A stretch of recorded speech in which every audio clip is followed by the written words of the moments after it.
ហើយសួស្តីអ្នកទាំងអស់គ្នានេះគឺជាទូរស័ព្ទ Honor ដែលក្រុមហ៊ុន Honor ទើបនឹងបញ្ចេញលក់ក្នុងពេលថ្មីៗនេះនោះគឺ Honor 400ទូរស័ព្ទដៃនេះគឺបានបំពាក់មកជាមួយនឹង AI សម្បូរបែបខ្លាំងមែនទែនហើយថ្ងៃនេះផងដែរខ្ញុំនឹងយក AI មួយដែលពេញនិយមខ្លាំងមែនទែនគឺ AI Photo to Video តោះចង់ដឹងថាវាមានកម្រិតខ្លាំងដល់កម្រិតណាតាមដានទស្សនាទាំងអស់គ្នាដើម្បី convert photo to video បានយើងចូលមក gallery ហើយយើងយក image to video ហើយ add image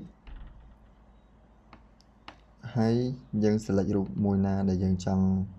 add ឧទាហរណ៍ខ្ញុំ select យករូបសម័យចំនួនដើមនេះហើយខ្ញុំចូលទៅធ្វើវីដេអូអញ្ចឹងនៅពេលដែលយើងចុច select ហើយយើងចុច tick ហើយនឹងមានពាក្យខាងក្រោម start generate អញ្ចឹងខ្ញុំគ្រាន់តែចុច start generate គឺ AI របស់ Honor នឹង process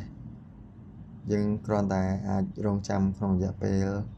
ចន្លោះពី30វិនាទីទៅ1នាទីអញ្ចឹងវាកំពុងតែដើរហើយ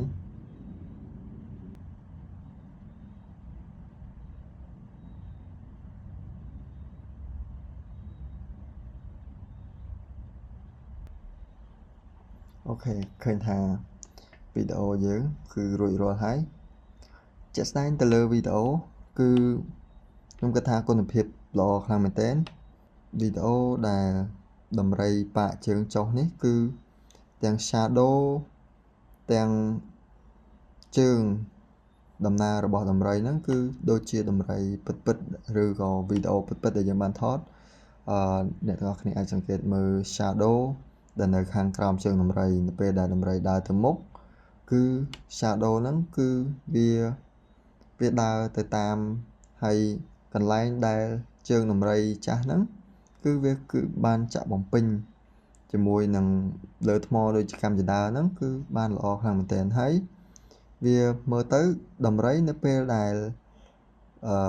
ដាក់ជើងមកគឺយើងឃើញរៀលតែម្ដងឃើញ